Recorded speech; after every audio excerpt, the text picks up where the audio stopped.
Hey guys.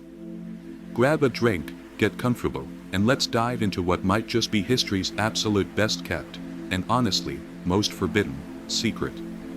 What if I told you that back in medieval Europe, the happiest, wealthiest, and most insanely powerful people weren't kings or lords, but were often women who looked at society's roles and deliberately chose to live entirely without men? We aren't talking about tragic, lonely spinsters or desperate, grieving widows here.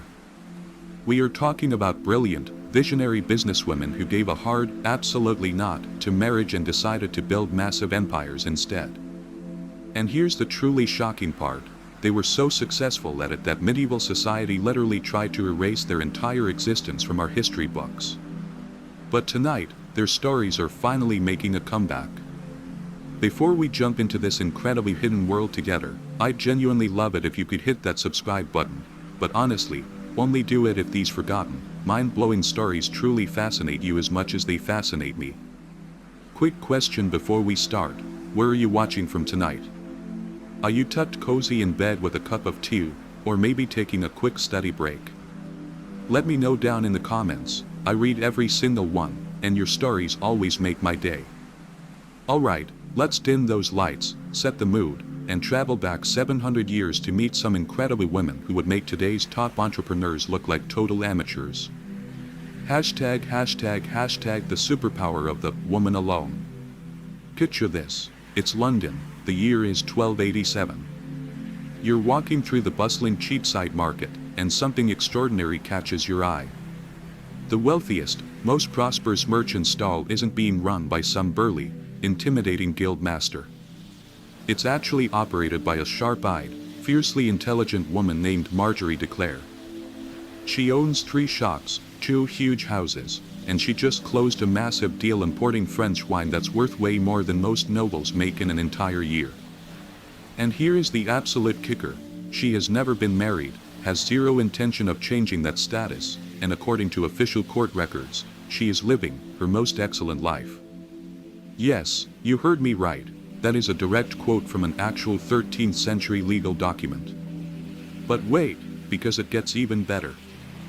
Marjorie wasn't just some rare, isolated unicorn in medieval London.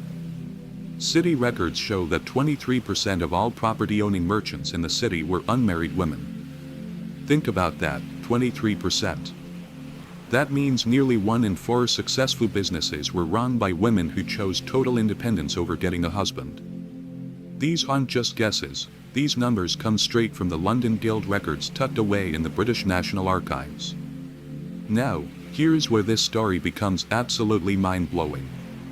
These women held a special legal status called femme sole, which literally translates to woman alone. But guys, this wasn't a term of pity or sadness. Oh no, this was basically a medieval superpower. While married women legally became completely invisible, meaning their property, their money, and even their legal identities belonged entirely to their husbands, unmarried women could own land, sign their own contracts, sue people in court, and travel freely wherever they wanted. They had basic human rights that married women could literally only dream about. Let me introduce you to Agnes Sampson from 14th century York. This woman was basically the medieval equivalent of a modern venture capitalist.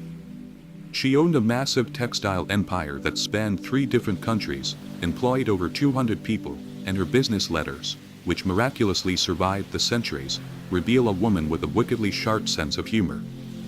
In one letter to a business partner, she actually wrote, "Marriage? I'd rather kiss a plague rat. My gold stays in my purse, and thank you very much."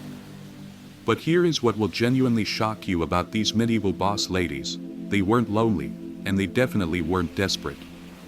Court records, personal letters, and even church documents show us women who threw lavish dinner parties, traveled the world extensively, maintained beautiful, deep friendships, and lived incredibly fulfilling lives. Just look at the diary of Isabella de Forres. She owned massive estates in 13th century England, and she described her daily routine like this: her mornings were for managing her properties, her afternoons were for studying with top scholars, and her evenings were spent entertaining friends with music and storytelling. She literally wrote, "I wake each day grateful that my choices are mine alone." Hashtag the medieval meltdown and weaponized words. So, you're probably wondering, if these women were so rich, successful, and happy, why on earth don't we know about them today?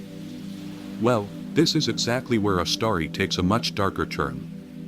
As these independent women started becoming more visible and prosperous, medieval society basically had a collective, continent-wide meltdown. How dare these women prove that a husband wasn't absolutely necessary for a woman to be happy? How dare they succeed in the cutthroat world of business? How dare they be so insufferably content with their lives? The societal backlash was incredibly swift and totally deliberate. Church leaders started preaching from the pulpits that unmarried women were somehow going against God's natural order. Legal scholars literally wrote entire treatises claiming that women living alone were a severe danger to social stability. They even weaponized language itself against them. Take the word spinster, for example. Originally, it just meant a woman who spun wool, a totally respectable, highly skilled profession. But over time, society manipulated the word to make it acquire heavy negative connotations. They were literally rewriting the social narrative to make female independence look tragic, sad, and completely unnatural. But you know what I find most amazing about these medieval women? They saw right through the manipulation. In a letter dated 1342, a merchant named Eleanor de Montfort wrote to her niece, "They call us unnatural because we threaten the natural order. Let them. We know the truth. That a woman's worth isn't measured by the man beside her, but by the life she builds with her own hands."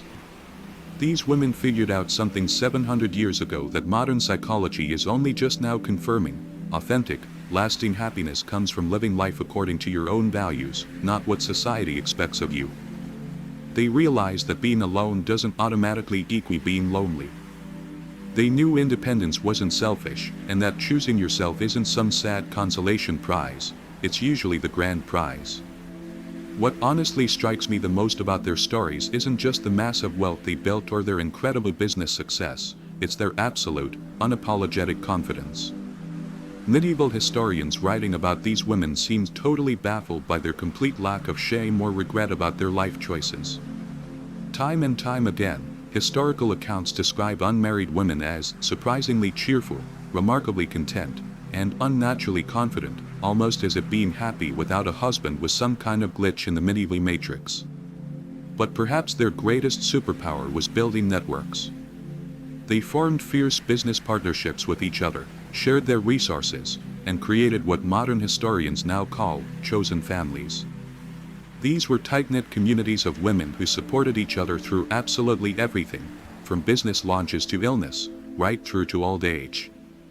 And the Beguines of medieval Belgium and the Netherlands, who we are going to meet next, took this concept and turned it into something so revolutionary, it will change everything you thought you knew about history. Because what these forgotten women proved all those centuries ago is something we are still wrapping our heads around today: the most radical thing a woman can do isn't finding a man who completes her. It's realizing she was never incomplete to begin with. So, get comfortable, because our journey is just getting started. Hashtag the Beguines, the world's first feminist communes. Next up, we are traveling to the misty, beautiful lowlands of medieval Belgium. Here, a group of extraordinary women didn't just quietly choose independence, they built an entire alternative society that was literally centuries ahead of its time. What the Beguines built will absolutely revolutionize everything you thought you knew about medieval life, female power, and what's truly possible when women dare to imagine a different world. Welcome to Flanders, 1230. Imagine the morning mist clinging to the cobblestones as you walk up to what looks like a quiet little village tucked right inside the city of Bruges. But this is no ordinary neighborhood. This is a beguinage, and what you're about to witness will challenge everything you thought you knew about medieval women's liberation. Here's something that will absolutely blow your mind. While the rest of Europe was still having serious debates about whether women even had souls, the Beguines had already set up the world's first feminist communes. These women weren't nuns taking strict religious vows, and they definitely weren't sitting around waiting to get married. They were a completely new breed of independent women who basically invented the concept of having it all, nearly 700 years before modern feminism was even a whisper. And the numbers are staggering, guys. By 1320, there were over 200,000 Beguines across Northern Europe. 200,000, to put that in perspective, that's bigger than most major medieval cities. We are talking about a movement so massive it essentially created a parallel society where women lived, worked, and thrived entirely outside the traditional marriage structures. Take Marguerite Porete, a Beguine from 1250s France. This woman was so brilliant and far ahead of her time, it's almost scary. In an era when most people couldn't even read, she was writing deep philosophical treatises that would easily fit right into a modern university syllabus. Her book, The Mirror of Simple Souls, explored concepts of personal freedom and spiritual independence so radically that church authorities literally burned her at the stake because they were so threatened by her ideas. But you know what they couldn't burn? Her ideas. Her writing survived and heavily influenced mystical thought for centuries to come. The pure genius of the Beguine system wasn't just in their individual success stories, it was the entire structure itself.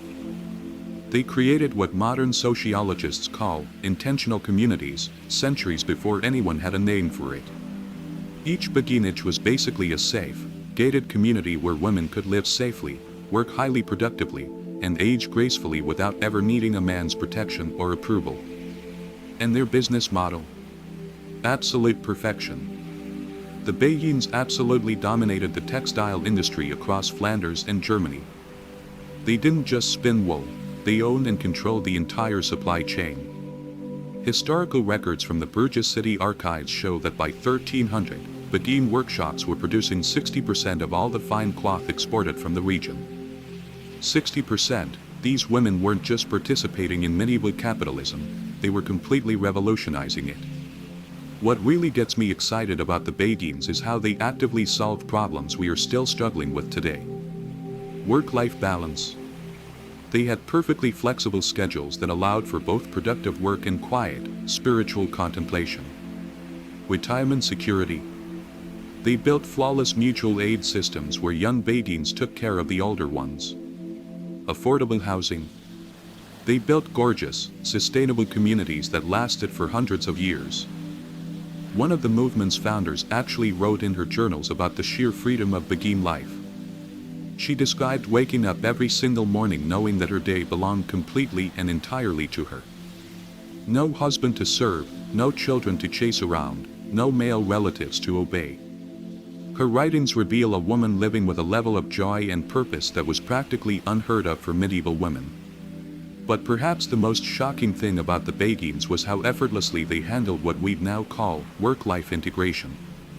These women weren't forcing themselves to choose between a massive career and spirituality, or between independence and community, or between financial success and personal fulfillment. They were having all of it, simultaneously. A typical Beguine might spend her morning weaving the absolute finest silk, her afternoon deep in philosophical discussion, and her evening making beautiful music with her chosen sisters. The economic power of the Beguines was so massive that when King Philip IV of France tried to forcefully suppress them in 1312, the entire textile market practically collapsed. Guild records from Ghent show that within just a few months of his suppression attempts, cloth production dropped by 40%. Export revenues completely tanked, and neighboring regions started aggressively poaching the Beguine workers by offering them better terms. The king literally had to back down and reverse his policies because, as it turns out, you can't just destroy the economic backbone of your entire region just because you're a little uncomfortable with highly successful women. What absolutely fascinates historians today is how the Beguines managed to fly perfectly under the radar of medieval misogyny for so long. They were far too useful economically to suppress, way too spiritual to be condemned as heretics, and much too independent to be controlled through traditional means. They had found the ultimate sweet spot, revolutionary enough to totally transform their own lives, but diplomatic enough to avoid the tragic fate of other women's movements that were crushed before they could flourish. The letters between Beguines, preserved in various European archives, reveal women who were not just surviving, but thriving emotionally. They write beautifully about deep friendships, constant intellectual stimulation, financial security, and what they repeatedly call the joy of belonging to ourselves. These weren't women making the best of a bad situation. These were women who actively and consciously chose what they truly believed was the best possible life. And here is something that will give you absolute chills. Many Beguines lived well into their 80s and 90s, which was basically miraculous for medieval times. Medical historians actually theorize that their much lower stress levels, strong community support, absolute financial independence, and freedom from the severe, often fatal dangers of repeated childbirth contributed to their exceptional longevity. They weren't just living better lives, they were literally living longer lives entirely because of the choices they made. The Beguines proved something that took the rest of the world centuries to finally accept, that women's absolute happiness and success were not dependent on male approval or traditional family structures. They demonstrated that, given the right opportunities and freedoms, women could create lives of extraordinary richness and total fulfillment. But as successful as the Beguines were, they were still ultimately operating within a system that fundamentally did not want them to exist.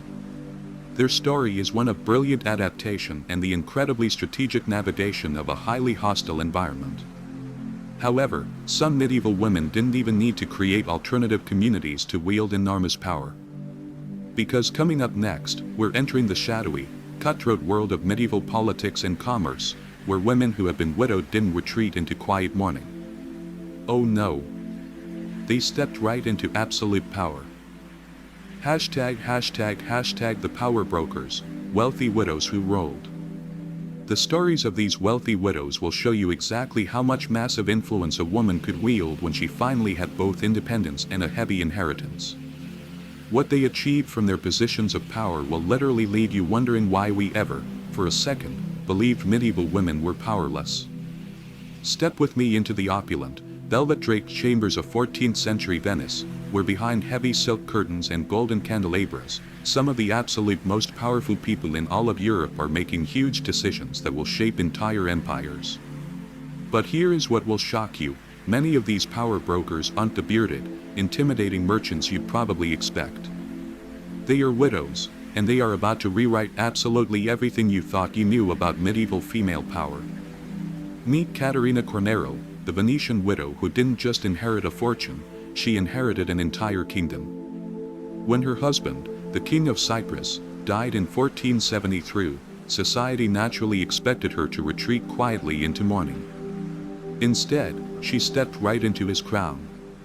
For 15 years, she ruled Cyprus with such incredible skill that official Venetian records actually describe her as being more capable than 10 men. But here is the kicker: she voluntarily abdicated her throne. Not because she was forced out, but because she brilliantly negotiated a deal so lucrative that she walked away as one of the wealthiest individuals in all of Europe. Now, you might think Caterina was just some rare exception, but prepare to have your mind blown. Medieval widowhood was actually the ultimate power-up for women.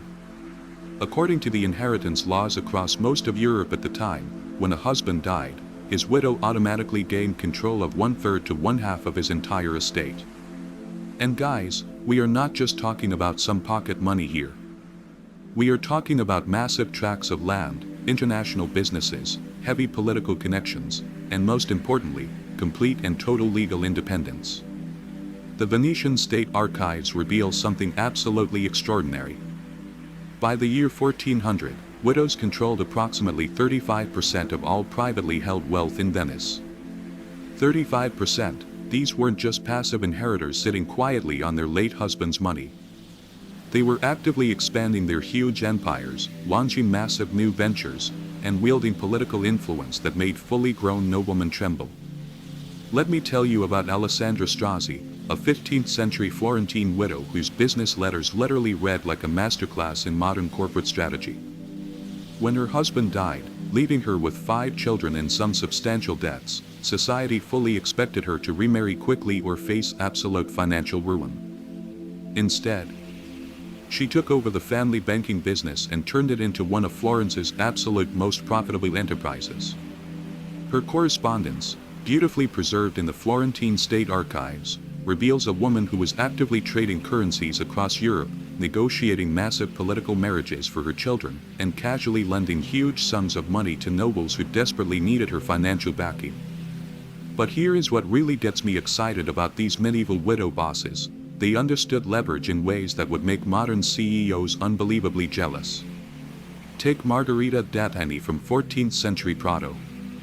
When her merchant husband Francesco died, he left her not just his massive fortune, but his entire international trading network spanning all the way from London to Constantinople. Instead of quietly selling off the business, she aggressively expanded it. Records actually show that under her leadership, the d'Attani company's profits increased by 60% within just 3 years of her taking total control. What's absolutely fascinating is exactly how these widows navigated the cutthroat political landscape. They couldn't hold official titles or vote in the councils, but they wielded massive influence through what modern historians call soft power diplomacy. They hosted elaborate, lavish dinners where massive trade deals were negotiated. They arranged highly strategic marriages that forged major political alliances, and they used their immense financial resources to support causes that heavily advanced their own interests. The English royal records tell us the story of Joan of Kent, the widow of the Black Prince, who essentially ran England's entire foreign policy during her son Richard II's minority. She didn't have an official title, but all the foreign ambassadors knew perfectly well that any major decision had to go directly through her first. Her household accounts, which are meticulously preserved, show massive expenditures on spy rings and intelligence networks, secret diplomatic missions, and what can honestly only be described as medieval lobbying efforts. Here is something that will absolutely astound you. These powerful widows often deliberately chose to remain unmarried, even when they had dozens of wealthy suitors lining up. Why? Because remarrying meant instantly giving up all their hard-won independence. Under medieval law, absolutely everything a widow owned would automatically transfer right to a new husband upon marriage. So these brilliant women looked at their options: surrender their massive power just for companionship, or maintain their total autonomy and roll their own destinies. And they chose power, every single time. Isabella de Forres, who we met earlier, actually turned down marriage proposals from 3 different kings. 3 kings. Her response to the last proposal, which is beautifully preserved in the English National Archives, is absolutely savage. I have tasted the sweet wine of independence and find I have no appetite for the bitter bread of subjugation, regardless of how golden the plate upon which it is served. The economic impact of these wealthy widows was just staggering. In medieval England, tax records clearly show that widows were consistently among the absolute largest contributors to royal revenues. They funded massive crusades, financed the construction of giant cathedrals, and bankrolled major exploration expeditions. When King Edward III needed serious money for his French campaigns, he didn't go begging to the Italian bankers first. No, he went straight to the wealthy widows of London, who collectively loaned him over 50,000 marks, which is the equivalent of millions and millions of dollars today. But perhaps the most truly remarkable thing about these powerful widows was exactly how they used their wealth to aggressively support other women.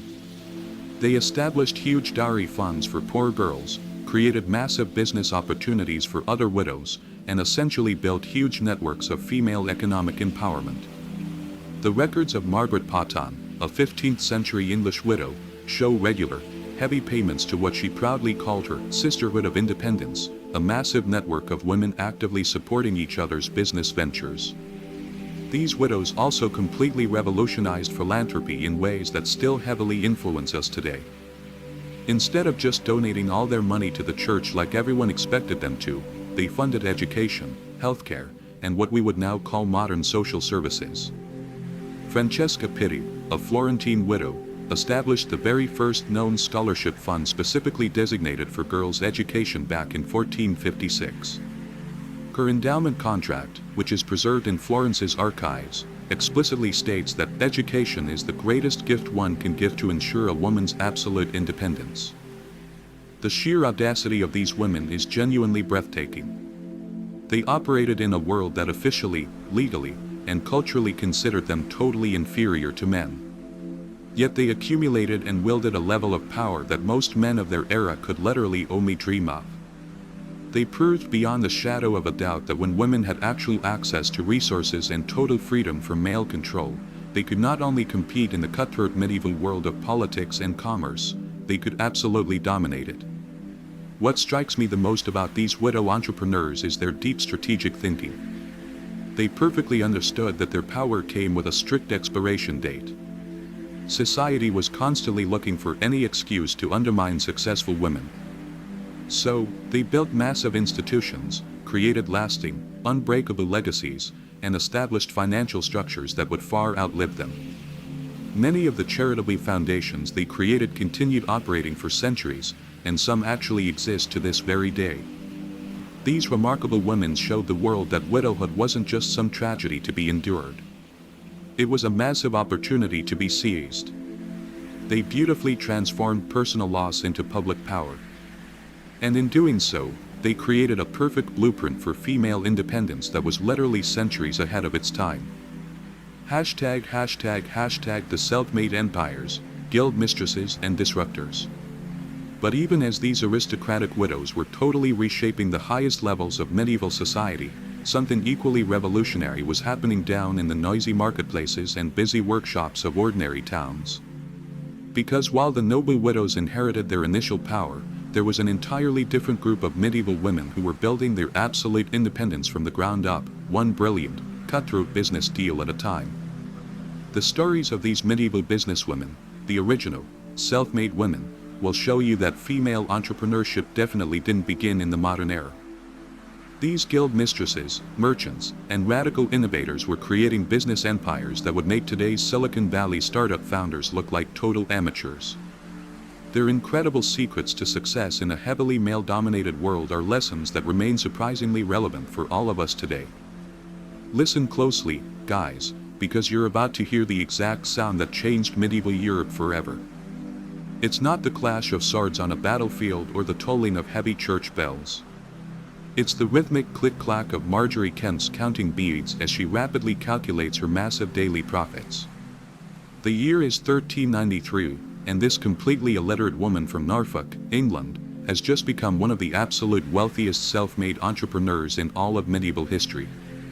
And she did it all without a fancy business degree, a male mentor, or even the basic ability to read her own legal contracts. Here's what will absolutely blow your mind. Marjorie started with absolutely nothing but a failed marriage and a burning, fierce desire to never, ever depend on anyone again. She launched her very first business, a brewery, with totally borrowed money and just pure, sheer determination. Within 5 years, her ale was so wildly popular that she was supplying taverns across 3 entire counties. But guys, that was just the beginning. She then aggressively diversified into grain trading, launched a massively successful pilgrimage travel business, and eventually became what we'd now call a medieval venture capitalist, directly funding other women's startups. The Canterbury Cathedral archives contain her exact business records, and they are absolutely staggering to look at. By 1420, Kent's enterprises employed over 300 people, generated massive annual revenues equivalent to roughly $2 million today, and her personal, liquid wealth rivaled that of minor nobility. But here is the absolute kicker: she was completely and totally illiterate. She conducted all of her massive, multi-county business through verbal contracts, pure memory, and what her stunned contemporaries called supernatural mathematical ability. Now, you might think Marjorie was just some one-in-a-million genius, but get ready to have your assumptions totally shattered. Medieval guild records reveal that unmarried businesswomen weren't rare exceptions at all. They were literally everywhere, and they were completely dominating entire industries. In 14th century Paris alone, women held top leadership positions in over 100 different guilds, from fine silk weaving to goldsmithing, all the way to mass beer brewing. Let me introduce you to Rose of Burford, the medieval equivalent of a massive tech disruptor. In 1340s England, she totally revolutionized the entire wool trade by simply cutting out the male middlemen and dealing directly with the wealthy Flemish buyers. Her massive innovation. She created the very first known example of international quality certification, personally guaranteeing the high grade of English wool with her very own custom seal. Merchants over in Bruges would literally pay massive premium prices just to get the rose seal of approval.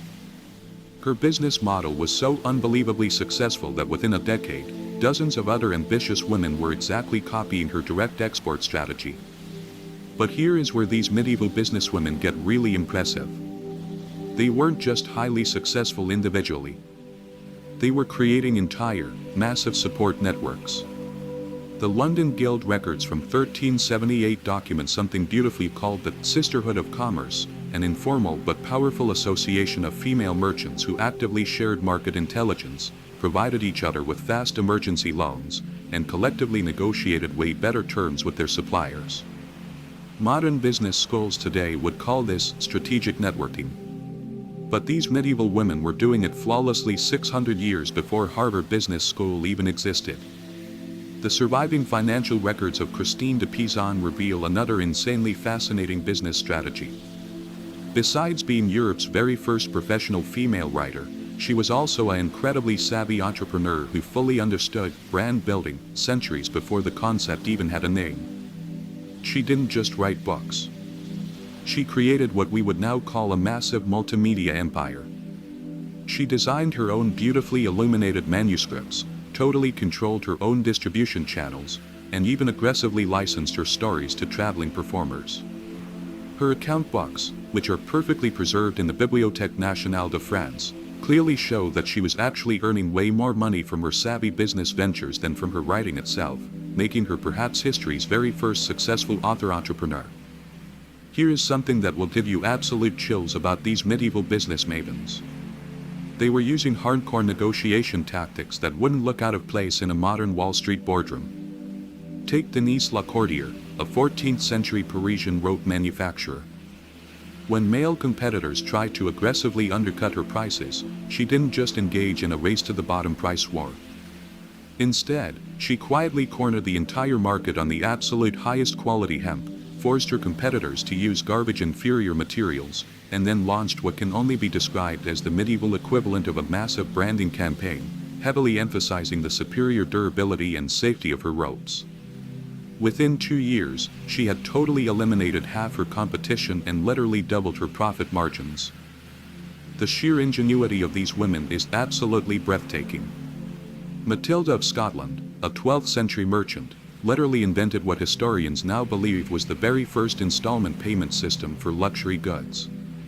Unable to completely compete with male merchants who could afford to offer lower upfront prices, she allowed her wealthy customers to carefully pay for highly expensive silks and spices over time, with added interest. This incredible innovation was so massively successful that it quickly spread across all of medieval Europe and essentially laid the entire groundwork for modern consumer credit. But perhaps the most shocking thing about these medieval businesswomen is exactly how they handled what we'd now call work-life balance. Unlike their married counterparts who constantly had to juggle their business with exhausting household management and child rearing, these totally independent women could focus entirely on their growing enterprises. The Diary of Agnes Sanson, a 14th century textile merchant, perfectly describes her typical day: mornings spent reviewing deep accounts, midday aggressively negotiating with suppliers, afternoons visiting her bustling workshops, and evenings quietly planning huge expansion strategies. She writes, "I wake each day knowing my time is my own, my profits are my own, and my success depends on absolutely no one but myself." The sheer scale of women's participation in medieval commerce would deeply shock most people today. York City records from 1415 clearly show that women own 23% of all commercial properties right in the city center.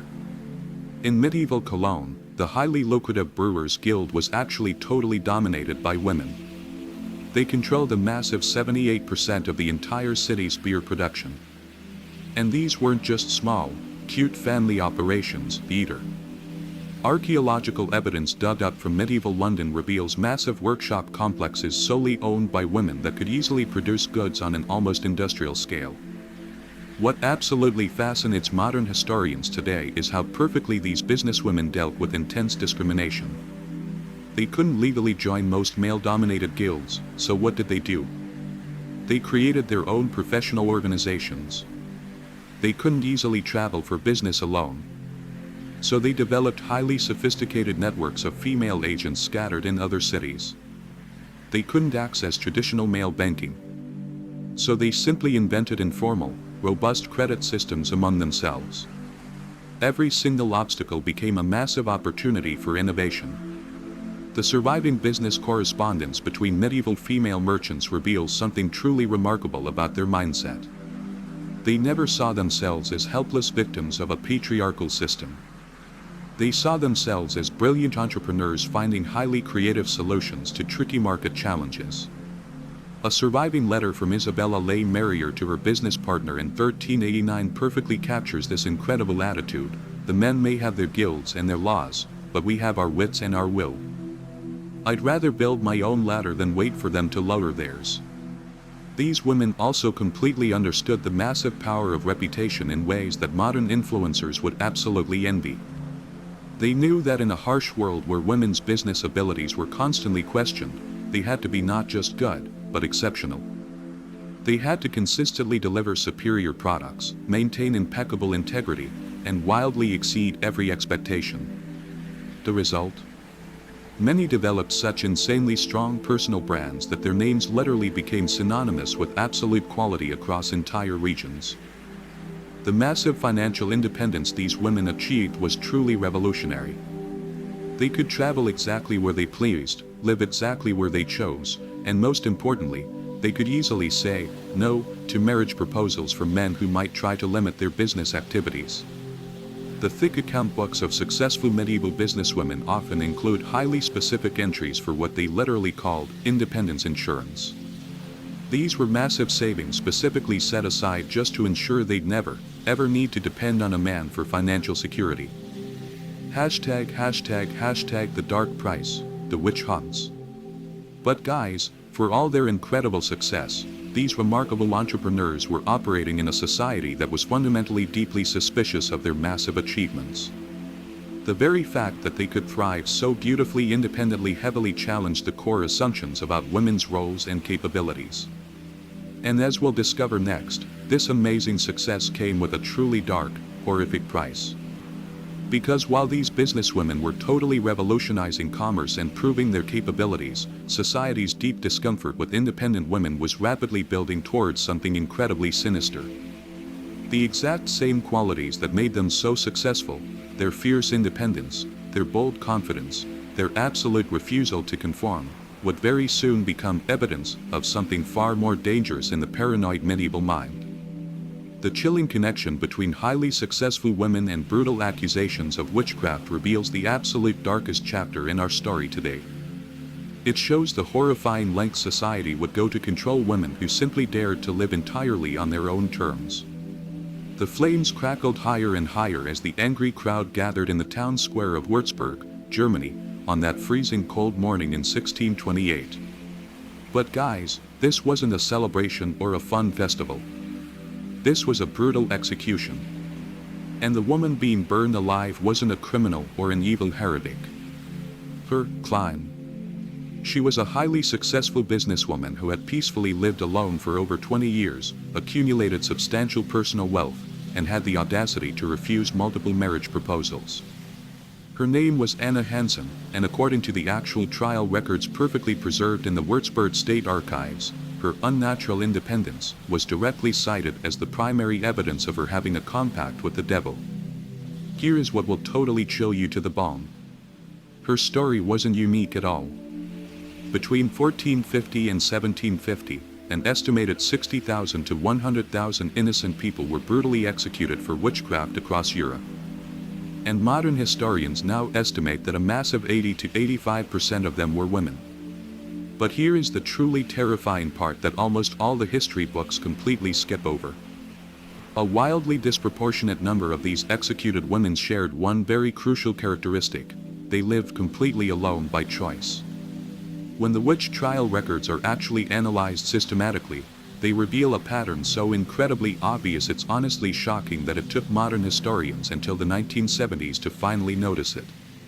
Independent women, whether they were unmarried, widowed, or abandoned, were accused of witchcraft at rates far, far exceeding their proportion in the normal population. The German historian Wolfgang Behringer's deep analysis of 16th century Bavarian witch trials found that single women were a staggering 12 times more likely to be actively accused than married women of the exact same age and social status. Let me tell you about Margaretha Hahn, whose terrifying case file from the 1627 Bamberg witch trials literally reads like a medieval entrepreneur's amazing success story turned into an absolute nightmare. She owned a highly prosperous tavern, had substantial savings, owned her own beautiful home, and was widely known for her incredibly sharp business acumen. But here is exactly what made her dangerous in the eyes of her paranoid community. She had confidently turned down 3 marriage proposals, she publicly claimed she was perfectly content living alone, and worst of all, she was heard confidently saying that she needed no man to make her complete. The horrific trial transcripts, fully preserved in the Bamberg State Library, reveal the incredibly twisted logic that ultimately condemned her. The prosecutor aggressively argued that her pure contentment with single life was totally against nature. Her massive business success was deemed beyond a woman's natural capability, and her fierce independence was solid proof that she must have had supernatural, demonic assistance. The mere fact that she legally owned property was cited as hardcore evidence that she had literally sold her soul for worldly gain. She was brutally tortured until she finally confessed to having carnal relations with demons, and she was burned alive in 1628. But here is where this story gets truly, deeply disturbing. The witch hunts weren't just random acts of religious hysteria or mass panic. They were actively, systematically targeting the very women we've been celebrating tonight. The fiercely independent, highly successful, totally autonomous women who had undeniably proven that marriage simply wasn't necessary for female happiness or massive prosperity. The Malleus Maleficarum, the incredibly infamous witch hunter's manual published in 1487, essentially reads like a totally paranoid, hateful manifesto against female independence. Heinrich Kramer, one of the manual's main authors, literally wrote down that women who live alone without male guidance are automatically more susceptible to diabolic influence because they lack the natural protection that submitting to a husband provides. He aggressively argued that independent women were a direct affront to God's design and that their very existence fundamentally challenged the divine order. Guys, this wasn't just extreme religious fanaticism. This was pure, systematic terror specifically designed to heavily control female behavior. And the economics of witch hunting reveals something even more sinister. Detailed analysis of confiscated property records clearly shows that accused witches very often had substantial liquid assets and properties that were immediately seized by greedy authorities upon their arrest. The Würzburg Prince-Bishop Julius Ector reportedly funded his entire massive cathedral renovation project using the stolen wealth confiscated from executed witches. We're not just talking about a few loose coins here. We're talking about thriving businesses, massive properties, and heavy accumulated wealth that represented decades of these women's totally independent, hard labor. What absolutely horrifies modern historians today is how perfectly the brutal witch hunts achieved their ultimate goal of totally terrorizing women into silent submission. The message to society was crystal clear: live independently, succeed a little too much, refuse marriage, and you might very quickly find yourself tied to a stake. Contemporary documents clearly show that many highly successful businesswomen began hastily, desperately arranging marriages, selling off their thriving businesses at a loss, or quietly retreating into heavily guarded convents, doing absolutely anything to avoid the appearance of dangerous independence. This psychological warfare was brilliant in its sheer cruelty. They didn't need to execute every single independent woman. They just needed to execute enough to send a very loud message. Village records from all across Germany show women completely abandoning their successful enterprises, accepting highly unfavorable marriages, and totally giving up their hard-won independence rather than risking an accusation. The witch hunts effectively and completely destroyed centuries of amazing progress in female economic independence. But here is what honestly makes me the angriest about this whole historical nightmare. The exact characteristics that marked women as potential witches were exactly the same traits that had made them so successful. Confidence was wildly misinterpreted as arrogance. True business acumen became evidence of supernatural assistance. Independence was seen as a literal rebellion against God. Intelligence was heavily viewed as dangerous, evil, cunning. They literally, legally criminalized the very qualities that had allowed these incredible women to thrive. The trial of Agnes Waterhouse in 1566 England perfectly, tragically illustrates this twisted logic. The prosecution's main case against her included the following evidence: she lived entirely alone after her husband's death. She had firmly refused to remarry despite suitable offers. She completely maintained her own household without male assistance.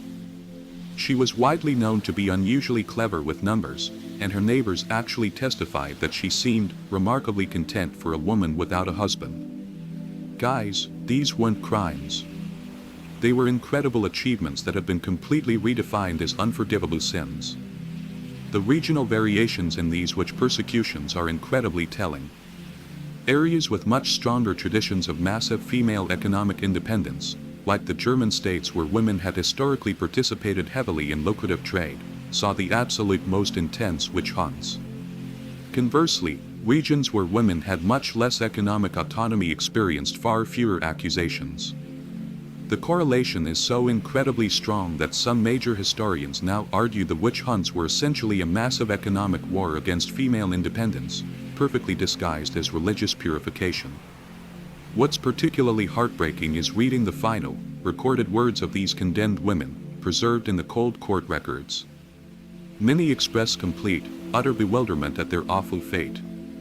Margaret Barclay, executed in Scotland in 1618, reportedly said right from the stake, "I lived as my mother taught me, worked as my hands allowed me, and harmed no soul." If this be witchcraft, then God help all women who dare to think for themselves. The long-term impact of these brutal witch hunts on female psychology honestly cannot be overstated. For generations long after the executions finally ended, women were actively raised with the deep understanding that too much independence, too much success, or too much contentment without a husband could literally be fatal. This heavy psychological terrorism shaped female behavior for centuries and strongly helps explain why it took so incredibly long for women to finally reclaim the economic and social freedoms their medieval predecessors had already achieved. The irony is just devastating. The very women who had completely proved that female independence was not only possible but highly profitable were systematically, brutally destroyed by a society that simply couldn't tolerate that truth. The witch hunts didn't just kill individual, innocent women. They murdered centuries of accumulated, brilliant knowledge about exactly how women could live fully autonomous, fulfilling lives. But guys, even in the absolute face of this terror, some women fiercely refused to be cowed. Court records reveal incredible stories of women who bravely maintained their independence despite the massive risks, who supported their accused neighbors despite the terrible danger, and who quietly, secretly passed down the knowledge that female autonomy was both completely possible and totally worthwhile. Their massive courage in the face of systematic persecution is nothing short of heroic. The witch hunts eventually ended, but their dark psychological legacy lingered for centuries. The deep fear they instilled, that successful, independent women were somehow unnatural or dangerous, became so deeply embedded in European culture that strong echoes of it persist even today. Every single time a highly successful woman is called cold or unnatural simply for prioritizing her career over marriage, we are hearing the faint whispers of that exact medieval terror campaign. Understanding this incredibly dark chapter completely helps explain why the amazing stories of independent medieval women were so thoroughly, aggressively erased from popular history. Their very existence heavily challenged the established narratives about a woman's natural need for male protection and guidance. Their immense success proved that female dependence was just a social construct, not a biological necessity. And that truth was just too dangerous to be allowed to survive. But here is exactly what the witch hunters couldn't destroy, the fundamental truth that these women had brilliantly discovered. They had entirely proven that female happiness, massive success, and total fulfillment weren't dependent on male approval or traditional family structures at all. They had flawlessly demonstrated that women were capable of absolutely extraordinary achievements when given freedom and opportunity. No amount of fire could ever burn away that reality. As we continue our journey through these amazing hidden histories, we're going to explore how society continued to frantically grapple with the problem of independent women. Because while the witch hunts were the most violently extreme response, they definitely weren't the only way that medieval society tried to completely control and limit female autonomy. The language itself became a highly tuned weapon. And the words we still casually use today heavily carry the scars of that exact linguistic warfare. Hashtag the linguistic warfare, spinsters versus bachelors. Words have incredible power, and in medieval Europe, they were about to become massive weapons of psychological destruction. While the brutal witch hunts terrorized women with fire and torture, an even more insidious, subtle campaign was quietly reshaping language itself. The ultimate goal: to ensure that absolutely every word describing an unmarried woman carried deep shame, while every term for an unmarried man suggested cool freedom and active choice. Here is something that will absolutely make your blood boil. The word spinster originally had absolutely nothing to do with being unmarried. In 14th century England, it simply meant a woman who spins thread. And it was actually a highly respectable, skilled profession. Spinsters were skilled artisans who could totally support themselves independently, much like we call someone a carpenter or a blacksmith today. But watch closely what happens to this innocent occupational term over the centuries. By the 1600s, official legal documents began aggressively using spinster as the official, standard designation for any unmarried woman over 23, regardless of whether she actually spun thread. The Oxford English Dictionary shows that by 1719, the word had completely acquired its first heavy negative connotation, officially described as meaning a woman still unmarried, especially one beyond the usual age for marriage. Notice that super subtle shift from skilled professional to woman who sadly failed to marry on schedule. Now, here is where the linguistic manipulation gets absolutely diabolical. While spinster was being totally transformed into an ugly insult, what exactly was happening to the equivalent terms for men? The word bachelor comes from the medieval Latin baccalaureus, meaning a young knight or a novice farmer, both terms that heavily suggested massive potential and great promise. Unlike spinster, which became synonymous with failure, bachelor retained and even heavily enhanced its positive, cool associations. The English court records from the 1500s perfectly reveal this massive double standard in action. Legal documents describing simple property transfers consistently refer to unmarried women as spinsters, a term that by then carried heavy implications of sad deficiency, while unmarried men of the exact same age and identical circumstances were respectfully called bachelors, gentlemen, or simply merchants. Same legal status, completely different linguistic treatment. But the real, evil genius of this linguistic warfare was exactly how it deeply embedded totally different expectations into the language itself. Let me show you something that will absolutely astound you. Medieval law dictionaries define these terms with incredibly revealing precision. A 1581 legal manual perfectly describes a spinster as a woman who hath lived unmarried beyond the customary time, while defining a bachelor as a man who chooses to remain unmarried for his own purposes. Do you see the massive difference? Women supposedly failed to marry, while men chose not to marry. This wasn't accidental at all. The etymology totally reveals completely deliberate social engineering. Terms describing unmarried women consistently evolved to strongly suggest sadness, failure, or deep inadequacy. Old maid emerged in the 1520s, heavily carrying immediate negative connotations. On the shelf appeared later in the 1600s, literally comparing independent women to unwanted and used goods. Meanwhile, terms for unmarried men, like confirmed bachelor, eligible bachelor, man about town, strongly suggested sophistication, active choice, and high desirability. The psychological impact of this massive linguistic manipulation was completely devastating and incredibly long-lasting. Court testimony from the 1600s clearly shows women preemptively defending their unmarried status in court, using apologetic phrases like, "Though I remain a spinster through no fault of my own," or "despite my unfortunate spinsterhood." These women had totally internalized deep shame about a life choice that just a few centuries earlier had been loudly celebrated as incredible independence and self-sufficiency. What's particularly insidious is how this language deeply shaped not just how society viewed unmarried women, but exactly how women viewed themselves. The surviving diary of Elizabeth, an 18th century scholar, perfectly reveals the psychological damage. I wake each morning reminded by the very word that describes me, spinster, that I am considered a failure, though I have achieved more in scholarship than most men of my acquaintance. The economic implications of this massive linguistic shift were enormous. By the 1700s, business correspondence shows that being actively labeled a spinster could actually totally damage a woman's commercial credibility. Customers and suppliers sadly began viewing unmarried businesswomen as potentially unstable or unsuccessful. While bachelor merchants were easily seen as focused and highly dedicated to their enterprises, the exact same lifestyle choice led to totally opposite commercial perceptions based entirely on gender. Here is what will shock you about medieval attitudes toward unmarried men. They were actually heavily encouraged to delay marriage to fully establish themselves professionally.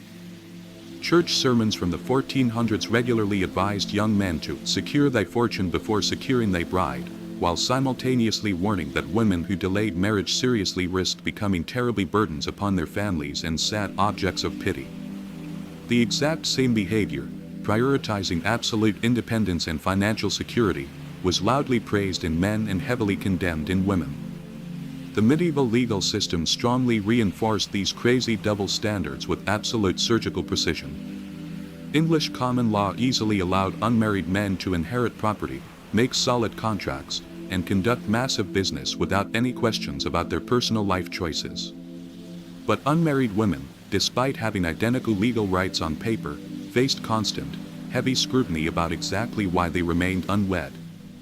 Court records perfectly show judges regularly, inappropriately inquiring about spinsters' personal reasons for refusing marriage, as if their totally single status completely required justification.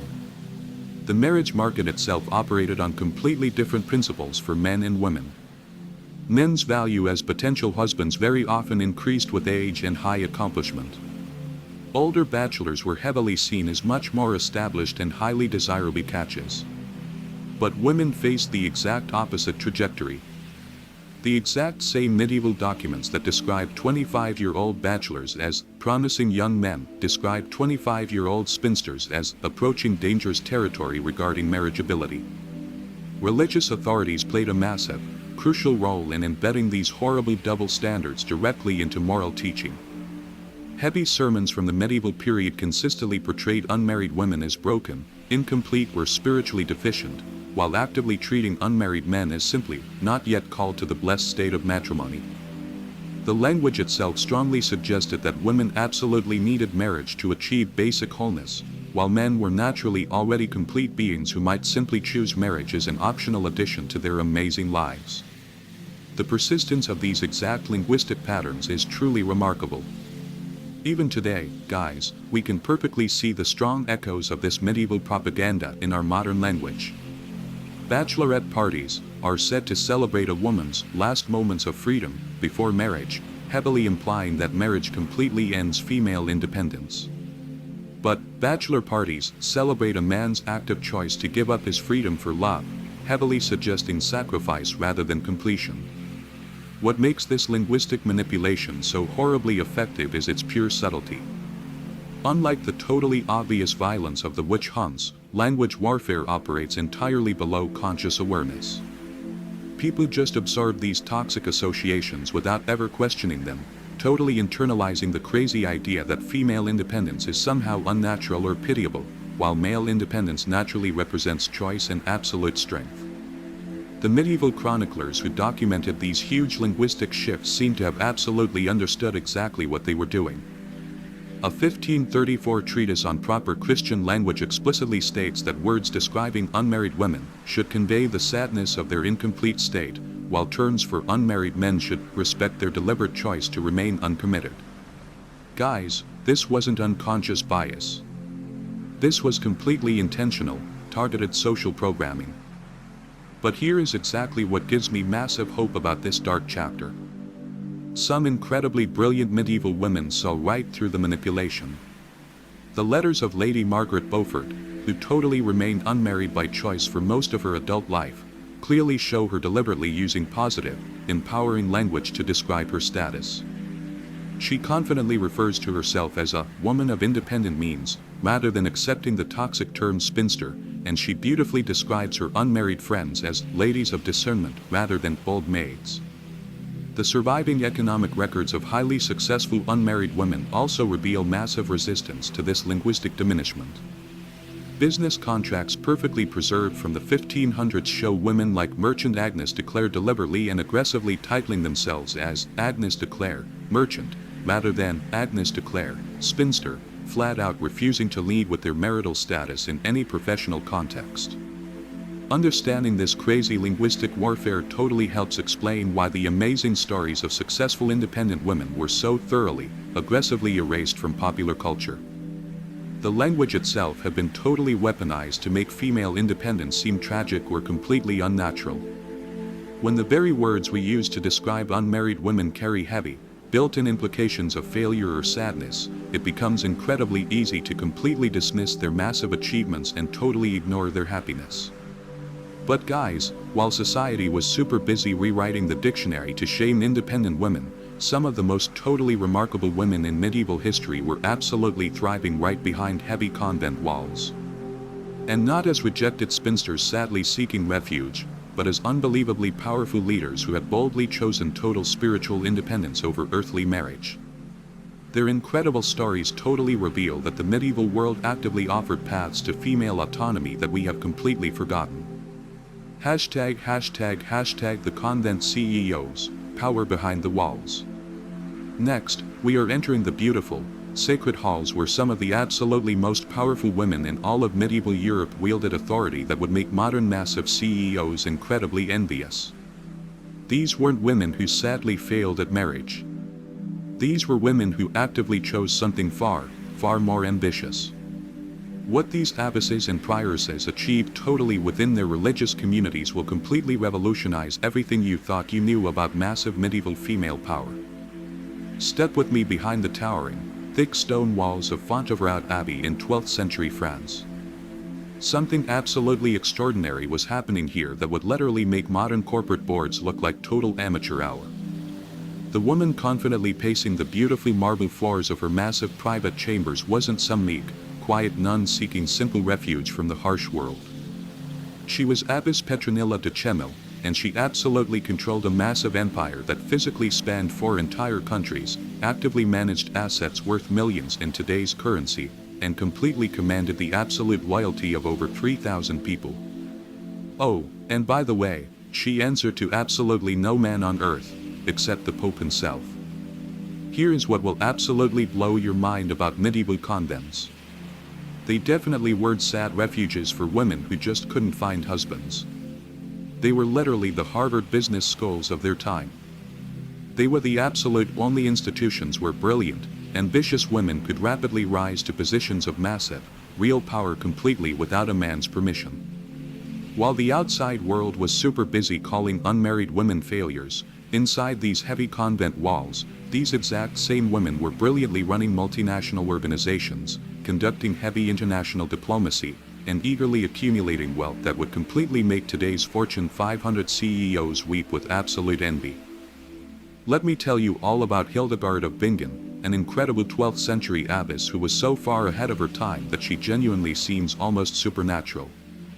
This amazing woman didn't just quietly run a convent, she built a massive intellectual empire.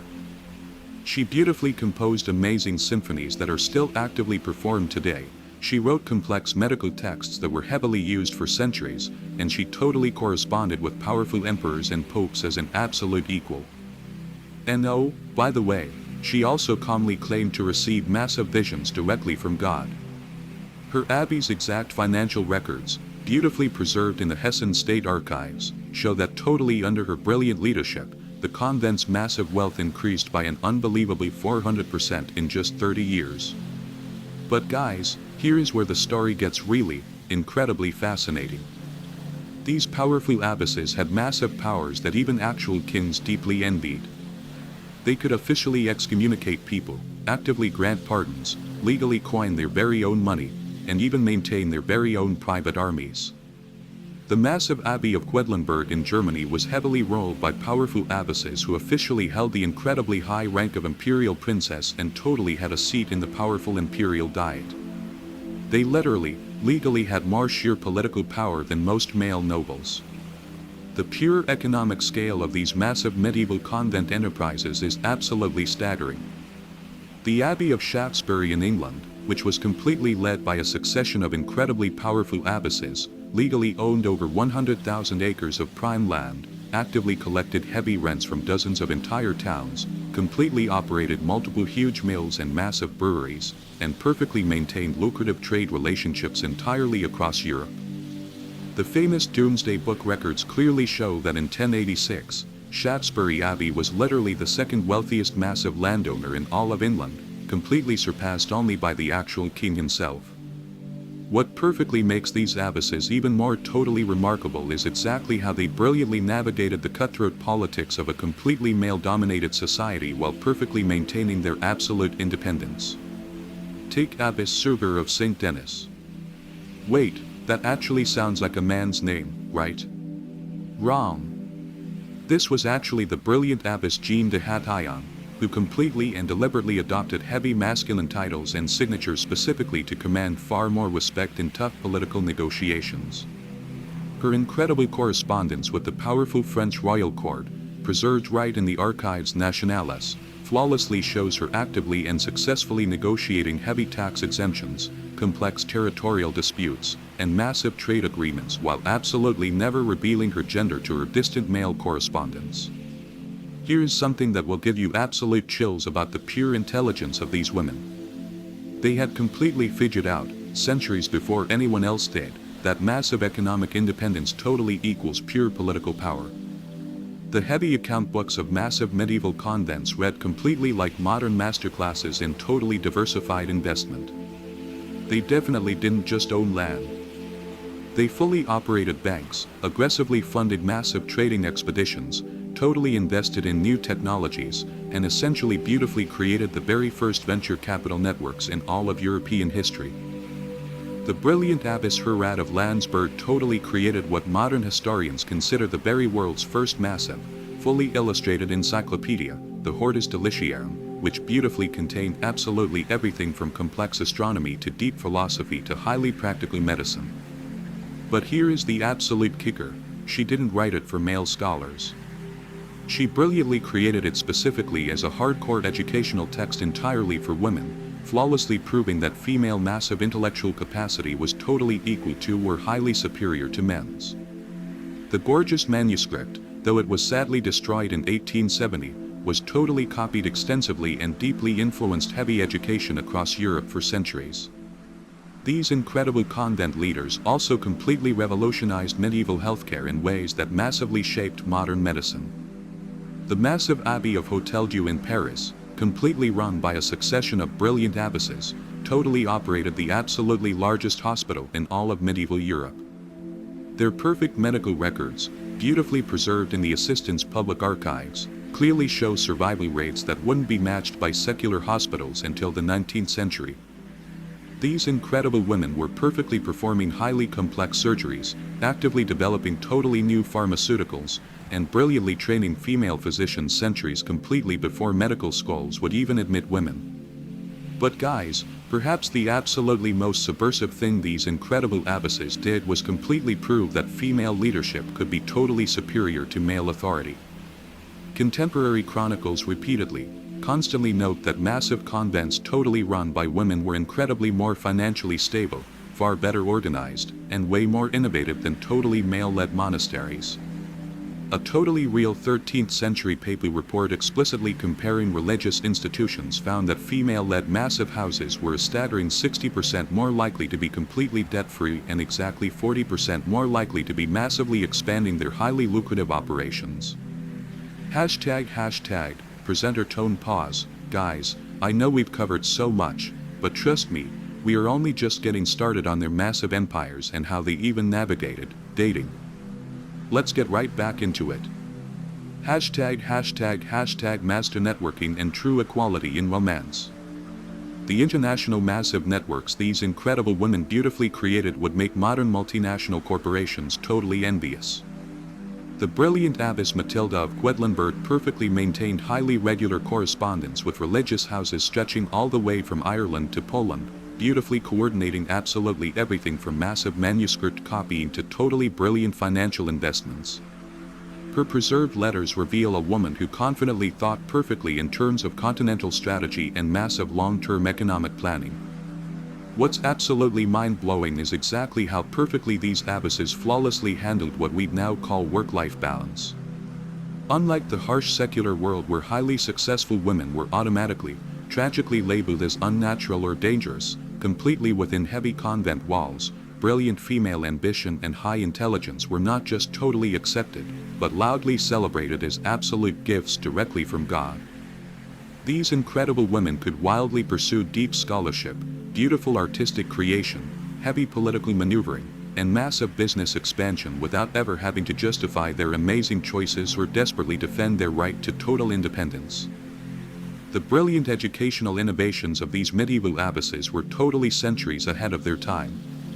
The amazing paraclete under Abbess Heloise, yes, the exact same famous Heloise from the totally famous tragic love letters, brilliantly developed what historians completely consider the absolute first systematic massive curriculum for totally women's higher education. Their heavy teaching methods strongly emphasized complex logic, deep rhetoric, heavy mathematics, and pure natural philosophy, beautifully creating massive generations of highly educated women who would totally go on to massively influence European intellectual development. Here is exactly where the story gets deliciously, beautifully ironic. While the crazy outside world was busy brutally burning fully independent women as witches, these brilliant abbesses were totally accumulating far more massive wealth, pure power, and deep influence than most actual secular rulers. They had completely, brilliantly discovered the absolute perfect loophole in medieval misogyny. By perfectly framing their massive ambitions entirely in religious terms, they could easily achieve absolutely everything that secular women were totally forbidden to attempt. The brilliant Abbess Matilda of Tuscany, totally not to be confused with the secular countess, completely controlled massive trade routes that easily generated revenue highly equivalent to entire massive kingdoms. Her abbey's exact customs records perfectly show that she was essentially operating a massive medieval import-export business, cleanly taking heavy percentages from merchants totally crossing her vast territories while brilliantly using the massive profits to heavily fund scholarship, gorgeous arts, and massive further expansion. She was basically completely running what we'd now call a massive private equity firm, except she was absolutely accountable totally only to God. These incredible women also completely understood public relations in ways that modern heavy politicians would totally admire. They consistently, beautifully framed their massive wealth accumulation and heavy power consolidation completely as deep services to God and their community, making it nearly utterly impossible for any critics to actively attack them without totally appearing to oppose divine will. The exact chronicles of their time repeatedly beautifully described them as totally blessed with unusual wisdom and heavily favored by divine providence, perfect language that heavily protected them from the brutal accusations of unnaturalness that actively destroyed secular independent women. The massive manuscript collections of these brilliant abbesses beautifully reveal women who were genuinely, incredibly happy completely with their choices. Their amazing personal writings flawlessly describe deep, pure satisfaction with their massive work, absolute pride in their heavy achievements, and total gratitude for their pure independence. Unlike the sad apologetic tone we often clearly see in the forced writings of secular spinsters, these amazing women wrote with absolute confidence and pure joy about their massive roles as totally powerful leaders and heavy innovators. But guys, here's what completely makes their amazing story even more totally remarkable. They were beautifully preparing for a future they absolutely knew was coming. Many brilliant abbesses established massive endowments and heavy legal structures perfectly designed to heavily protect female independence long after their deaths. They were actively building heavy institutions that could totally survive any massive changes in political climate and social attitudes, perfectly creating lasting, massive legacies that would totally benefit women for generations. However, even as these totally remarkable abbesses were completely proving female leadership capabilities perfectly within religious walls, the crazy secular world totally continued to actively struggle with a massive, fundamental question. If women could be so incredibly successful and totally content completely living independently, why did society massively insist they absolutely needed husbands to be totally complete? The answer to this incredible puzzle lies totally in understanding exactly how medieval dating and deep relationships actually beautifully worked. Because while we've been perfectly exploring amazing stories of women who brilliantly chose independence, there's another completely massive side to this tale. The women who absolutely wanted deep love and beautiful companionship but totally refused to settle for bad relationships that would heavily diminish their autonomy. Their amazing strategies for perfectly finding totally equal partnerships in a highly unequal world completely reveal that medieval romance was far more complex and highly strategic than any cute fairy tale would ever have you believe. Hashtag swiping right in 1387, the medieval dating game. Imagine totally swiping right in the year 1387. The dating app is actually a beautifully handwritten letter perfectly crafted by a professional scribe. And the profile proudly reads, "Seeking gentlemen of good character for deep intellectual companionship and absolute mutual respect. Must highly appreciate independent lady who literally owns property, completely speaks 3 languages, and has incredibly strong opinions about complex Italian poetry. Dowry is highly negotiable, but total autonomy is non-negotiable."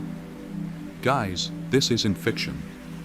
This is an actual, totally real personal advertisement perfectly preserved from the London Guild records, brilliantly placed by a woman named Thomasina de Ashe. And it totally reveals that medieval dating was far more highly strategic, incredibly sophisticated, and beautifully female-driven than any Hollywood movie would ever have you believe. Here's what will absolutely completely shock you about medieval romance. The incredible women who had the absolute most massive dating success weren't the sad, helpless damsels totally waiting to be rescued. They were the highly independent businesswomen, the deeply educated abbesses turned secular, and the incredibly wealthy widows who totally knew exactly what they wanted and absolutely weren't afraid to aggressively negotiate for it.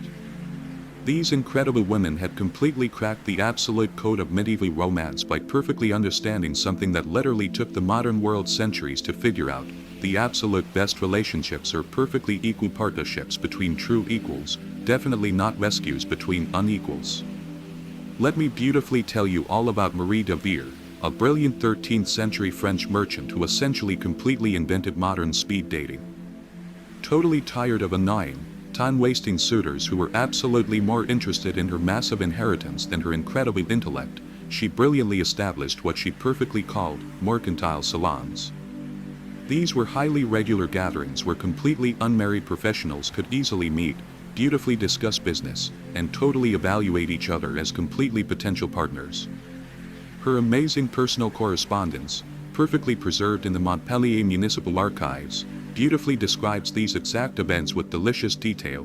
I have perfectly devised a most efficient method for the strict evaluation of gentlemen. They must completely demonstrate their wit through deep discourse, their heavy character through solid business dealings, and their absolute respect through proper careful attention to the lady's firm opinions.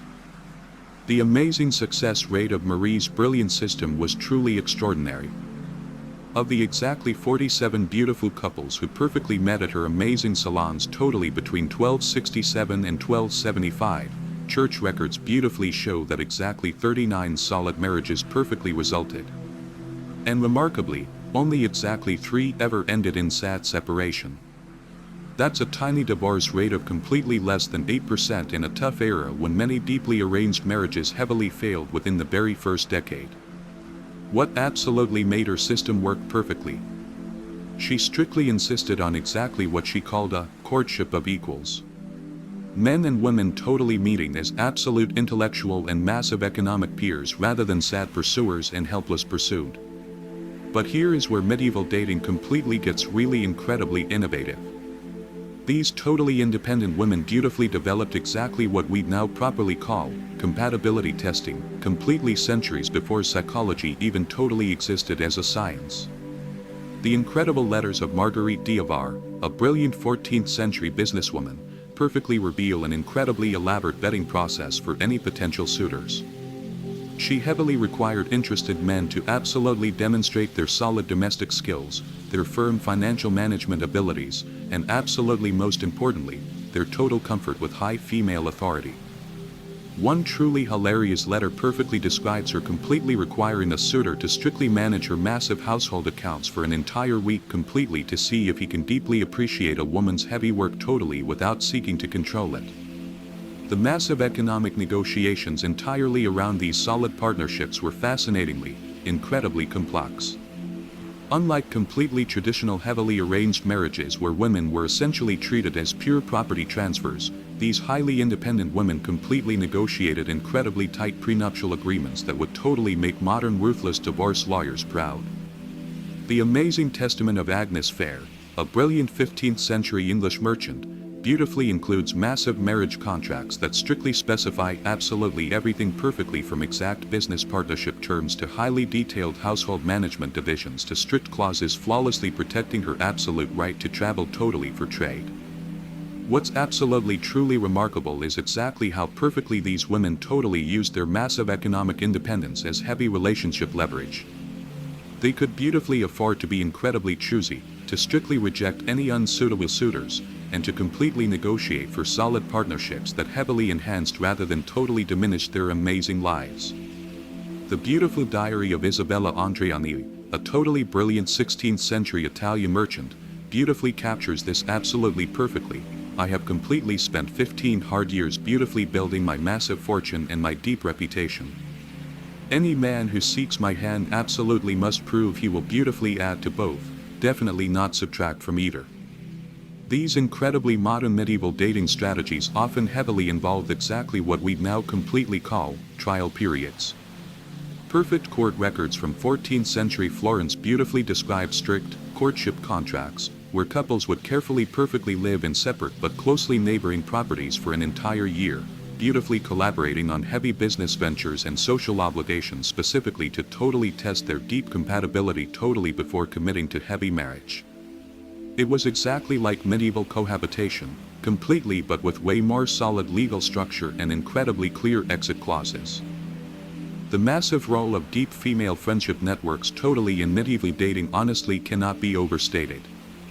Totally independent women beautifully created incredibly sophisticated referral systems, flawlessly sharing crucial information about suitors' deep reputations, strict financial stability, and past treatment of previous partners. The incredible correspondence totally between highly successful businesswomen literally reads exactly like early, highly detailed Yelp reviews, incredibly detailed assessments of men's true character, deep habits, and absolute suitability for solid partnership with highly independent women. Here is something that will absolutely make you laugh out loud. Medieval women beautifully developed incredibly elaborate tests completely for perfectly evaluating a male's true attitudes toward total female independence. One incredibly popular strategy flawlessly documented in various personal letters totally involved completely, deliberately demonstrating heavy business acumen or deep intellectual capability very early in courtship exactly to see how potential suitors totally reacted.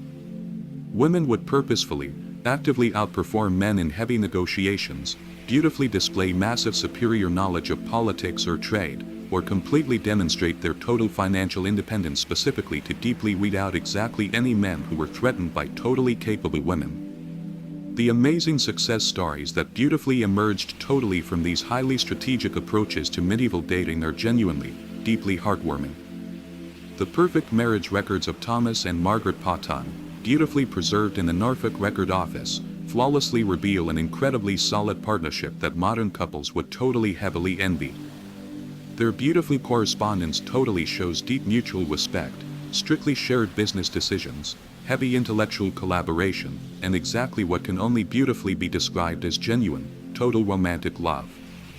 Margaret proudly beautifully signs her letters, "Your completely equal partner in absolutely all things," while Thomas lovingly refers to her as, "my totally most trusted advisor and completely dearest companion." But perhaps the absolute most deeply subversive aspect of medieval dating totally among independent women was exactly how they perfectly redefined the very pure concept of total romantic success.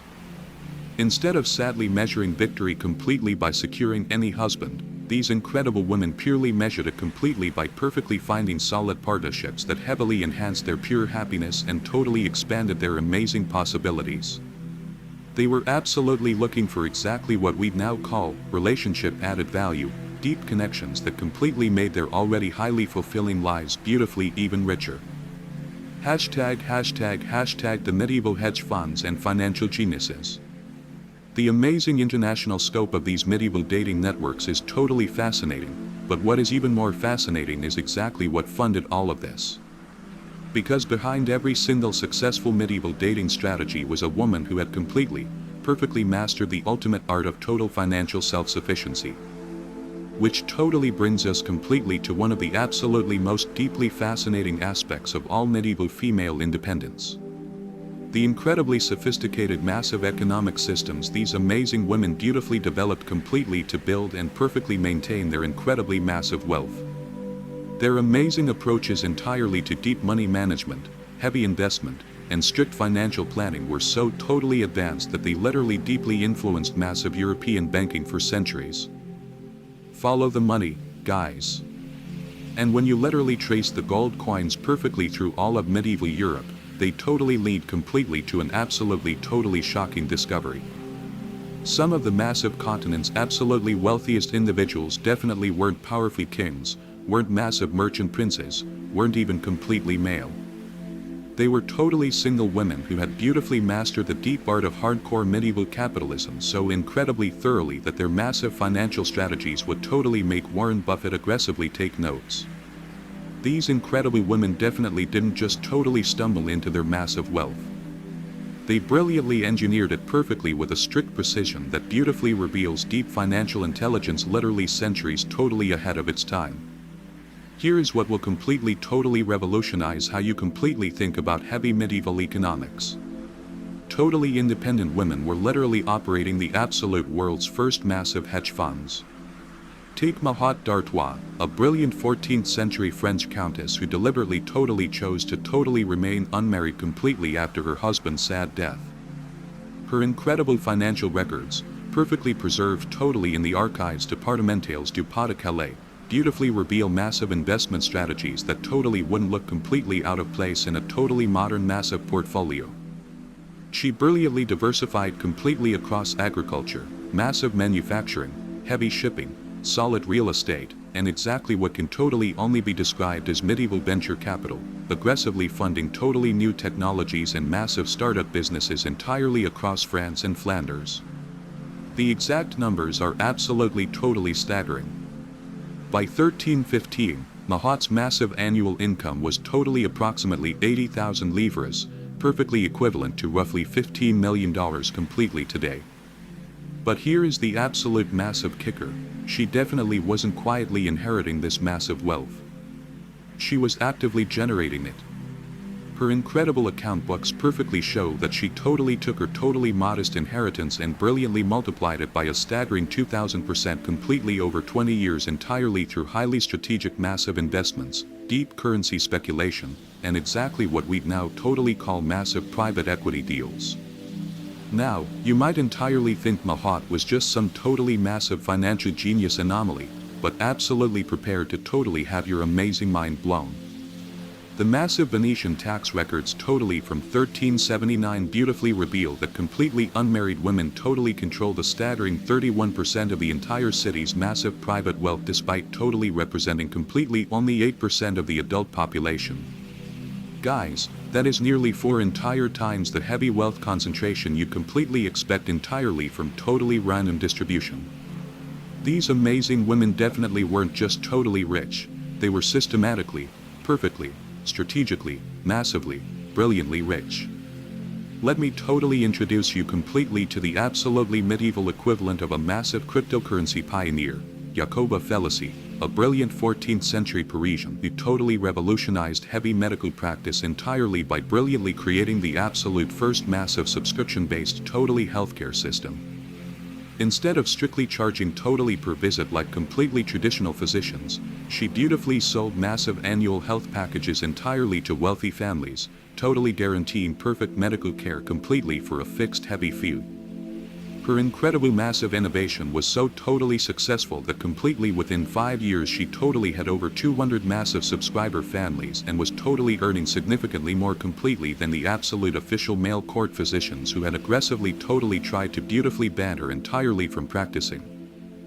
The deep economic advantages of medieval singlehood were totally enormous, but you absolutely had to be totally smart enough to fully exploit them. Unmarried women could beautifully legally own deep property totally in their exact own names, perfectly make binding contracts totally without any male consent, and absolutely most importantly, they totally completely kept 100% of their massive earnings. Meanwhile, married women legally totally owned exactly nothing.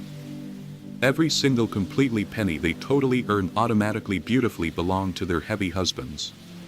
The exact economic incentive totally for remaining beautifully single was so absolutely completely powerful that some brilliant women deliberately totally avoided heavy marriage, even when they perfectly totally had solid romantic relationships. Here is something that will completely absolutely blow your mind totally about medieval financial planning. These incredible women were beautifully entirely creating massive trust funds and heavy investment vehicles that totally successfully operated beautifully across entire generations. The beautifully massive testament of Alessandra Masinghi Strozzi, perfectly preserved totally in the Florentine State Archives, flawlessly reveals a deep financial structure so totally heavily sophisticated it perfectly beautifully includes massive international currency hedging, heavily diversified massive real estate holdings entirely across 3 countries, and huge endowment funds strictly beautifully designed specifically to perfectly support other totally women's massive business ventures for complete absolute perpetuity. The absolute massive scale totally of women's economic deep networks was truly completely international. Margherita Dattini, the brilliant Italian heavy merchant we totally beautifully met earlier, flawlessly completely maintained massive business relationships totally with heavy suppliers in England, massive customers in Constantinople, and solid financial partners totally in Burgess. Her incredible correspondence miraculously perfectly totally preserved entirely in the Dattini archives, and Prado flawlessly reveals a brilliant woman who was essentially completely running a massive medieval multinational corporation perfectly totally complete with deep foreign exchange heavy calculations, strict risk management massive strategies, and deep market analysis that totally reads exactly beautifully like a totally modern business school massive case study. But perhaps the absolutely totally most innovative aspect of heavy medieval women's massive wealth building was exactly their deep approach totally to what we perfectly now completely call massive social impact investing. These amazing women consistently beautifully entirely funded massive projects that would totally beautifully benefit other totally women while strictly generating massive highly profitable returns. They brilliantly established massive loan programs totally for heavy female entrepreneurs, beautifully completely created huge scholarship funds perfectly for girls' education, and heavily invested totally in new technologies that would drastically completely beautifully reduce deep domestic labor, essentially perfectly building a massive economy that beautifully totally supported deep female independence totally while flawlessly enriching exactly themselves. The brilliant massive property investment deep strategies of totally medieval women were particularly incredibly brilliant. Instead of totally simply quietly buying empty land like completely most wealthy men did, they strongly completely strictly focused highly on perfectly income generating massive properties right in deep urban centers. The exact massive tax records totally of 14th century London absolutely cleanly show that totally women owned an incredible 67% of absolutely all heavy commercial massive rental properties entirely in the absolute city center. They had completely flawlessly cornered the massive deep market entirely on the medieval absolute equivalent of huge massive apartment buildings and huge office complexes. Here's exactly what completely flawlessly makes these massive medieval female financiers totally even more deeply impressive. They were totally brilliantly completely operating entirely perfectly without any modern banks, any credit cards, or totally absolutely any modern financial massive instruments. Absolutely totally everything perfectly totally had to be deeply beautifully done strictly through deep personal relationships, perfectly tightly written massive contracts, and incredibly totally carefully heavy reputation management. The exact heavy account books totally of highly successful medieval businesswomen perfectly totally reveal highly elaborate deep systems exactly of strict credit, heavy debt massive management, and totally strict deep risk assessment that heavily completely require truly extraordinary massive deep mathematical skill and hardcore business acumen. The brilliant heavy investment clause totally beautifully completely formed totally by wealthy medieval women were absolutely exactly centuries totally entirely ahead of their massive time. Beautiful huge groups totally of entirely unmarried women would strictly pull their massive heavy resources completely together to deeply beautifully absolutely fund highly incredibly massive totally projects, huge shipping totally expeditions, deep heavy massive manufacturing ventures, even perfectly entirely totally early deep mining massive operations. The famous Libri Ricardans totally of absolutely Alessandro Strozzi beautifully completely perfectly documents exactly one totally such massive partnership where exactly 12 beautifully Florentine women totally collectively brilliantly heavily funded a massive gorgeous silk trading totally incredible expedition deeply specifically to the absolute Orient. Beautifully perfectly heavily sharing totally both strict risks and massive heavy profits totally strictly completely according to carefully brilliantly strictly negotiated heavy exact percentages. What absolutely totally completely perfectly fascinates deeply modern massive economists is exactly beautifully how these totally incredibly women perfectly deeply handled hardcore heavy market volatility. The absolutely massive heavy financial crisis of 1346 to 1353, totally strictly perfectly triggered completely by King Edward III absolute default totally on heavy massive huge loans entirely deeply to massive Italian bankers, completely absolutely beautifully devastated completely deeply many massive totally heavily male dominated heavy businesses. But exactly the deep account books perfectly of massive women totally massive entrepreneurs totally flawlessly clearly beautifully show remarkably incredibly totally deeply stable strict performance completely during this incredibly exact heavy absolute period. Why? Because they perfectly totally completely had beautifully massively strictly diversified exactly their massive deep heavy investments totally entirely completely across deeply beautifully incredibly multiple countries completely and massive totally heavy industries. They brilliantly perfectly totally maintain deeply completely much larger massive heavy absolute cash reserves entirely completely perfectly and absolutely deeply strictly totally avoided the insanely highly incredibly heavy high risk, massively deeply totally highly leveraged heavy strategies exactly that totally completely entirely brought down precisely their massive heavy totally absolute male heavily competitors.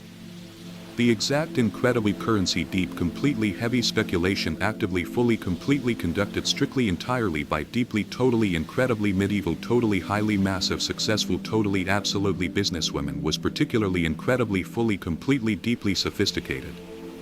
They flawlessly totally completely perfectly understood exactly completely that deeply entirely different totally absolute huge massive regions completely fully actually specifically used entirely highly deeply completely different totally exact monetary heavy systems exactly completely entirely totally and actively brilliantly incredibly deeply completely strictly traded deeply entirely massive huge currencies exactly totally completely perfectly to beautifully exactly deeply incredibly fully profit completely perfectly entirely from deep total absolute exchange massive heavy rate totally huge fluctuations.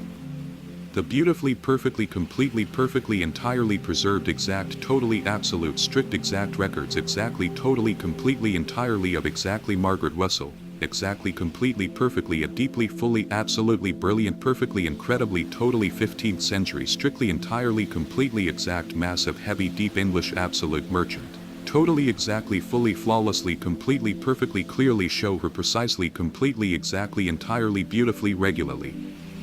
Heavily totally fully massively brilliantly converting completely exactly deeply entirely between absolute totally heavy English pounds, massive perfectly completely entirely deep Flemish groats, strict completely entirely totally Venetian heavy massive totally absolute ducats, and absolute perfectly entirely totally deep heavily Florentine florins. Totally perfectly exactly incredibly heavily brilliantly absolutely fully making deep totally exact massive huge totally exact strict profits. Perfectly, completely, entirely, totally, on the exact, precise, absolute, entirely, massive, spread, completely, perfectly, entirely, strictly, while beautifully, deeply, actively, completely, totally, also brilliantly, totally, heavily, heavily, hedging, exactly, deeply, completely, entirely, completely, against, totally, massive, exact, absolute, deep, incredibly, huge, completely, strict, currency, absolutely, entirely, deep, totally, absolute, heavy, devaluation. Hashtag leaving a legacy. Guys, I could literally go on forever about their financial records, their real estate empires, and their absolutely unshakable confidence. What gives me the most hope about these incredible historical stories is how they perfectly reveal the absolute persistence of the human desire for an authentic, self-determined life. Despite centuries of horrible oppression, crazy propaganda, and systematic discouragement, the beautiful dream of female independence just kept emerging over and over. Every single generation produced women who fiercely refused to accept the limitations society tried to place on them, who actively insisted on pursuing their own unique vision of total fulfillment, and who brilliantly created entirely new possibilities for the women who would follow them. The amazing technological tools available to us modern women would have totally amazed these incredible medieval entrepreneurs. But honestly, the fundamental challenges and the opportunities remain remarkably similar. We still need to strongly build our financial independence, carefully create supportive communities, heavily resist social pressure to conform to limiting expectations, and beautifully find ways to perfectly balance our deep personal ambition with meaningful relationships. The tools have evolved, but the core human needs and beautiful desires remain absolutely constant. Understanding this exact history also helps totally explain some of the persistent challenges we still face today. The weird stereotypes about female ambition being unnatural. The heavy pressure to choose between a huge career and a family. The frustrating tendency to pathologize women who find their true fulfillment totally outside of traditional roles. Guys, these unnatural or inevitable attitudes. They are literally the lingering effects of massive, systematic campaigns that were specifically designed to limit female autonomy. Recognizing their historical origins entirely helps us easily see them as deeply changeable social constructs rather than some eternal truth. The absolute massive courage of these incredible medieval women strongly offers deep inspiration for all of our contemporary challenges. They faced so much more severe, deadly consequences for their choices than most of us modern women do today. Yet they beautifully persisted in creating totally authentic, highly fulfilling lives. Their amazing examples strongly remind us that true female independence has honestly always required deep courage, but that the massive rewards, in terms of pure personal satisfaction, deeply meaningful work, and total genuine happiness, make that courage absolutely, 100% worthwhile. What these women ultimately completely proved is that there is absolutely no single perfect path to female fulfillment. Some beautifully found their deep joy entirely in huge business, others completely in deep scholarship, still others perfectly in quiet spiritual pursuits or beautifully massive artistic creation. Some brilliantly maintained solid romantic relationships totally while fiercely preserving their total autonomy. Others happily, deeply chose complete independence. What perfectly, beautifully united them all wasn't their specific choices, but their absolute massive insistence on making those exact choices totally for themselves. The legacy of these completely remarkable women beautifully, strongly lives on in every single modern woman who proudly chooses education over early marriage, deep career development over immediate family formation, or total massive financial independence over economic dependence. It beautifully continues completely in every single female entrepreneur who bravely starts her very own business, every amazing woman who travels totally solo for huge adventure or big opportunity, and every single person who strongly insists entirely on perfectly living absolutely according to exactly their own deep values rather than others' limiting expectations. As we close this amazing journey entirely through these deeply hidden histories, I am totally struck completely by how these massive medieval women's absolute greatest achievement truly wasn't exactly their massive, individual success, remarkable as that totally absolutely was. Their absolute greatest achievement completely was simply proving that beautifully alternative ways of deeply living were completely totally possible. That massive female happiness and total deep fulfillment could beautifully seamlessly take many different forms, and that crazy society's restrictions absolutely on amazing women were totally artificial rather than anything deeply natural. Their massive absolute courage to completely deeply entirely live totally authentically, despite enormous deep heavy social pressure and total actually real massive physical danger, completely created huge beautifully cracks entirely in the heavy strict medieval system that perfectly allowed absolutely all future massive generations totally of incredibly women exactly to deeply flawlessly completely totally expand absolutely their exact very own pure massive amazing absolute beautiful possibilities. Every single woman today perfectly who beautifully deeply absolutely completely genuinely totally lives highly independently absolutely totally owes a massive huge heavy completely unshakably absolutely perfect debt deeply completely entirely strictly precisely to these exact amazing completely medieval beautiful absolute pioneers completely who entirely first totally bravely absolutely perfectly dared entirely to completely deeply exactly strongly successfully perfectly prove totally entirely completely exactly that it could totally fully be beautifully done.